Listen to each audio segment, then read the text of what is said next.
এ তোকে কে ভাত খেতে বলেছে রে? মা। মা।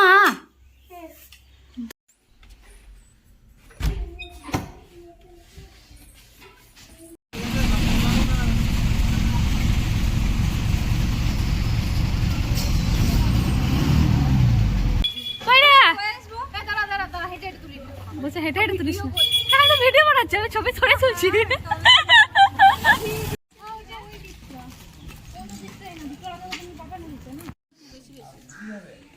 High, hello. Hello, high.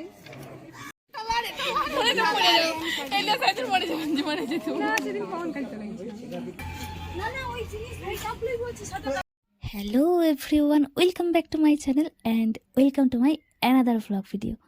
তো আমার চ্যানেলে তোমাদের সবাইকে অনেক অনেক ওয়েলকাম। আশা করি তোমরা সবাই খুব খুব ভালো আছো। আর আমি তো রেডি হয়ে গেছি অনেক দিন পর কলেজ যাওয়ার জন্য। সেই তো লাস্ট এক্সামের সময় গেছিলাম, মানে এক্সাম দিয়ে এসেছি, তারপর আর যাওয়া হয়নি। তো অনেক দিন পরে ঘড়িটা পরেছি, স্মার্ট ওয়াচটা, ওই জন্য তোমাদের একটু দেখালাম। আর চুলটার অবস্থা খুবই খারাপ, একদম চুলগুলো সব উঠে গিয়ে টাক পড়ে গেছে মনে হচ্ছে। তো ওটাই একটু দেখছিলাম যে কি লাগছে। তো চলো রেডি হয়ে এবার যাচ্ছি ভাত খেতে। তো ভাত খেতে এসেই দেখছি রান্নাঘরে অলরেডি আমার মহারানী এসে বসে আছে। তো আমি ভাত খাবো, তাই জন্য ও খাবে। ওর পিপি যখন স্কুল যায় ও আমাকে বলে যে আমি নাকি ইকুল যাই। তো আমি যখন ইকুল যাই তখন আমি ভাত খেলে ওকেও ভাত খেতে হয়। ও আর সেদিন মুড়ি খায় না, ও আমার সঙ্গে ভাত খায়। তো আমি ওকে জিজ্ঞেস করছি, এই তোকে কে বলেছে রে ভাত খেতে? ও তখন বলছে মা বলেছে। আর বলবে যে খাবোই তো।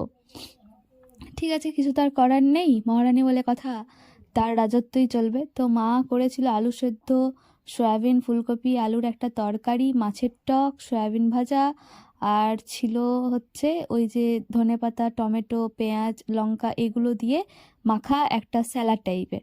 আর মা না ওই দুধের হাঁড়িটাতেই মুড়ি মেখে খায়, খেতে বেশ ভালো লাগে। তো এই আর কি, খাওয়া দাওয়ার পর তারপর ব্যাগ নিয়ে বেরিয়ে পড়লাম কলেজ যাওয়ার উদ্দেশ্যে। আজকে কলেজে আছে সেকেন্ড মানে পার্ট 2 এর ফর্ম ফিল আপ, সেই জন্য যেতে হবে ডকুমেন্টসগুলো জমা দিতে।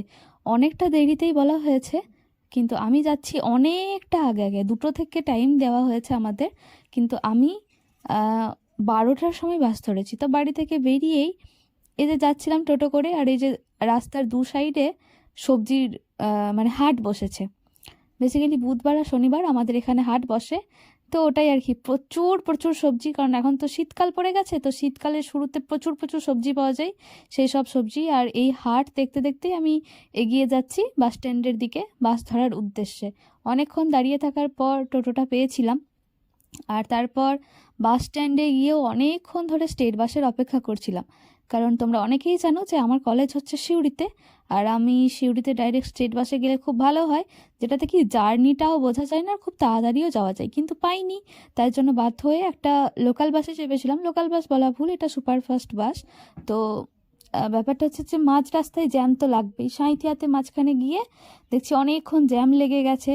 জ্যাম আর সেই ছাড়েই না ছাড়েই না, বুঝে আর উঠতে পারছিলাম না কি জন্য এত জ্যাম। তারপরে দেখলাম যে এই যে ডান দিকে যে ট্রাকের মতো দেখছো সামনেটা, এটার জন্যই এত জ্যাম। এই গাড়িটা হচ্ছে সেই গাড়ি যেই গাড়ির ওপরে না অনেক গাড়ি চাপিয়ে নিয়ে যাওয়া যায়, যে কোনো ড্রজার বলো বা ওই যে ধান কাটার মেশিন চাপিয়ে নিয়ে যাওয়া যায়, বা কোনো গাড়ি খারাপ হয়ে গেলে এটা হচ্ছে সেই গাড়িটা। অনেকটা বড় গাড়ি, এটা ব্যাকে ওখানটাতে লেগে গেছে, অনেকটা জায়গা নেই, যার জন্য এটার জন্য আর কি এতটা জ্যাম লেগেছিল। তো স্টেট বাসের অপেক্ষা করাই আমার জন্য এখন বৃথা হয়ে গেছে।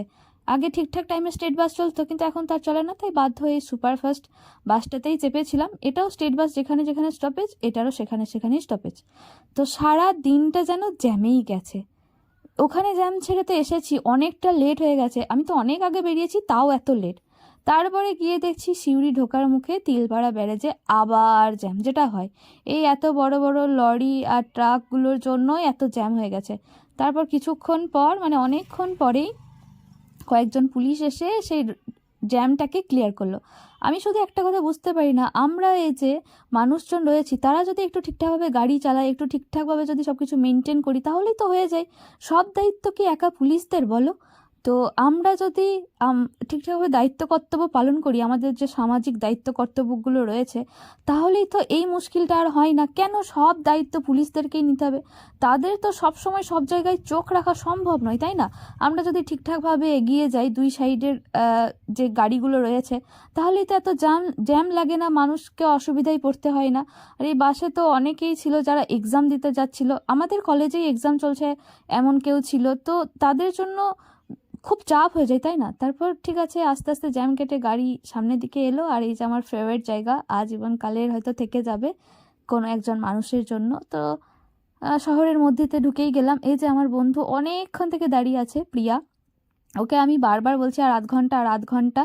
তো এ আর সংঘমিত্রা দুজনে মিলে দাঁড়িয়েছিল। তারপরে দেখো রাস্তায় হাঁটছি, ওরা ভাবছিল কি আমি না ছবি তুলছিলাম, প্র্যাঙ্ক হয়ে গেছিলো ওদের সাথে। তো প্রিয়া বলছে, এই দাঁড়া, যেতে যেতে ওরকমভাবে ছবি তোলা হয় নাকি? তারপর যখন শুনলো যে আমি ছবি তুলছি, তখন তো প্রিয়াঙ্কা একদম মুখ টুক ঢেকে দিয়েছে। সেলিব্রিটি মানুষ বলে কথা আমাদের, ও মুখ কিছুতেই দেখাবে না। আর প্রিয়া আর আমাকে এত কিছু বলছিল যেগুলো তোমাদের সামনে আর বলা যাবে না, নাহলে আমার প্রেস্টিজ বলে কিছু আর থাকবে না। কিন্তু সঙ্গ দেখো খুব ভালো, এদিকে ও হাই করছে।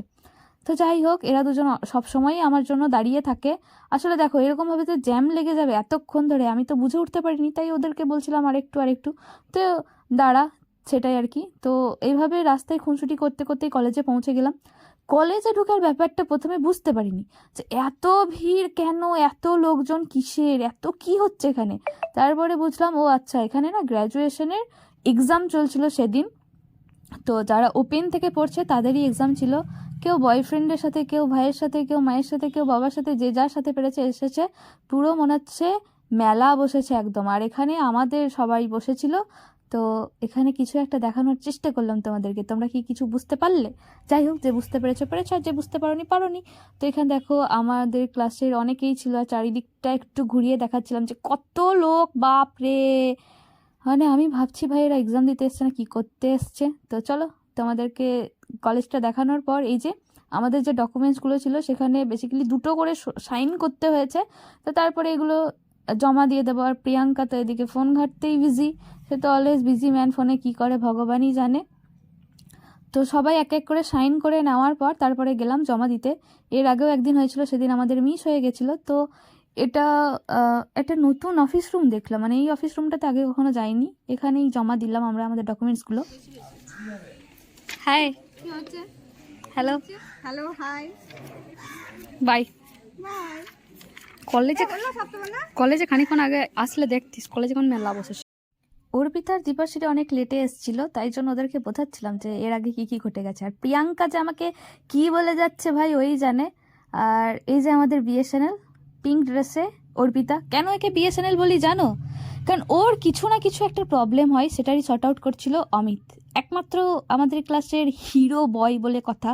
দুজন ছেলে আছে, তার মধ্যে অবভিয়াসলি অমিত একটু দেখতে শুনতে ভালো, একটু অ্যাটিটিউড আছে, তাই জন্য আমাদেরকে সবসময় অ্যাটিটিউড দেখায়। ও আমাদেরকে বলেছিল যে ও কলেজে ভর্তি হয়নি, ও কলেজ আর আসবেই না, সবাই তেল দিয়ে দিয়ে ওকে আর কি আনা হয়েছে। আর এই যে আমাদের বিএসএনএলের সবসময় একটা না একটা ঝামেলা লেগেই থাকে অর্পিতার। তো দীপাশ্রীকে আমি বলছিলাম, দেখ ক্যামেরাতে তোকে দেখতে কত সুন্দর লাগছে। ও বলছিল, হ্যাঁ তোর ফোন মানে ভালো তো হবেই আর কি। আর এদিকে সপ্তপর্ণার কেন মুড অফ জানি না ভাই। তারপর আবার হেসেও দিল। আর অর্পিতার এখনও শর্ট আউট হয়নি প্রবলেম। আর সবাই না সেদিন বিয়ের গল্প করছিলাম, কার বিয়ে হবে, কে নেমন্তন্ন করবে না করবে, কি গয়না নেওয়া হবে, এইসব করছিলাম। তো অনেক দিন পর বেশ ভালো করে কেটেছে। আর সংঘমিত্রা আর প্রিয়ার তো বাসের একটু তাড়া ছিল, তাই জন্য চলে গেছে। আমরা এই 5 জনেই যাচ্ছিলাম। দেখো সপ্তপর্ণা হাই করলে, বলে ভাই একটু কর, তোকে দেখতে ভালোই লাগবে। আর ও বলছে, হ্যাঁ আমাকে নে তাহলে তোর ভিউজ বেশি হবে, সাবস্ক্রাইবার বাড়বে, এরকম। আর প্রিয়াঙ্কা মুখ দেখাবে না, সেলিব্রিটি মানুষ আমাদের। তো যাই হোক, এখানে আসার পর আমি, অর্পিতা আর দীপাশ্রী যাচ্ছিলাম একটা মেলা দেখতে, রাস মেলা, অনেক দিন ধরে চলছিল সিউড়িতে। তো বললাম যে আমরা একটু মেলাটা দেখেই আসি। অনেকজন পুলিশ ছিল, গার্ড দিচ্ছিল, আর আমার দিকে ওরকমভাবে কেন তাকাচ্ছিল জানি না। কলেজেও তাই একটা ডেট দেওয়া হয়েছিল আমাদের ভেরিফিকেশনের, সেদিন তো যেতে পারিনি, অন্য একদিন গেছিলাম। তো অফিস রুমে ওই যে আমি ক্যামেরা করছিলাম, সেটা দেখলে স্যার আমাকে নির্ঘাত পেটাতো। তো এই যে ক্লেচারগুলো দেখছিলাম এটাই কিনেছি, আর কিছু কিনিনি। মেলা অর্ধেক বন্ধই ছিল, ওই দুপুর টাইমে কে মেলা খুলবে। আর অনেকটাই উঠে গেছিলো হয়তো বা, আর পুরো সবগুলো খোলেনি, তাই জন্য জানিও না। আর আমাদের কাছে কিন্তু খুব বেশি টাকা ছিল না। তবে হঠাৎ করে দেখলে আলোটা জ্বালিয়ে দিল, দোকানের লোকটা, যে আমাদের দেখতে যাতে অসুবিধা না হয়। অনেকক্ষণ ভাবনা চিন্তা করার পর ওই ক্লেচারগুলোই নিয়েছিলাম। আর পুরো মেলাটা তো দেখতে পাইনি, ওই যেটুকু ছিল সেটুকুই দেখলাম।